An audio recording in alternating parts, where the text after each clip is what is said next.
പ്രായമേറെയുള്ളൊരു വല്യമ്മ ഇങ്ങനെ വിറക് കെട്ടിയിട്ടിട്ട് നടന്നു പോവാ. ഒരാള് വന്നിട്ട് സഹായിച്ചു. ഉമ്മ, ആ വിറക് കെട്ടി ഞാൻ ഏറ്റിക്കോളാം. ഉമ്മക്ക് ആശ്വാസമായി. ഉമ്മ മുന്നിലും അയാള് പിറകിലായിട്ട് ഇങ്ങനെ നടന്നു. മലഞ്ചെരുവിലെ ഒരു ചെറിയ വീട്, ഒരു കുടില്. ഉമ്മ പറഞ്ഞു, മോൻ ഇതാണ് എന്റെ വീട്, ആ വിറക് കെട്ട് ഇവിടെ ഇറക്കി വെച്ചോളൂ. അദ്ദേഹം ഇറക്കി വെച്ചു. ഉമ്മ എന്തോ ഒരു കൂലി കൊടുത്തു, അയാൾ വേണ്ടെന്ന്. അപ്പൊ ഉമ്മ പറഞ്ഞേ, നിന്നെ പോലെയുള്ള ഇത്രയും നല്ല കുട്ടികളൊക്കെ എപ്പോഴും ഉണ്ട് മോനെ. ഉമ്മക്ക് വല്ലാത്ത സന്തോഷമായി കേട്ടോ. മോനൊരു കാര്യം ചെയ്യണം, നല്ല കുട്ടികളെ മാത്രം കേടുവരുത്താൻ വേണ്ടിട്ട് ഒരാൾ ഇറങ്ങിയിട്ടുണ്ട്, അവന്റെ അടുത്തേക്ക് പോകരുത് കേട്ടോ.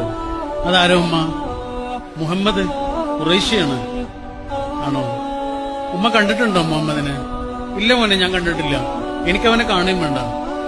ഉമ്മ, ആ മുഹമ്മദാണ് ഈ നിൽക്കുന്നത്.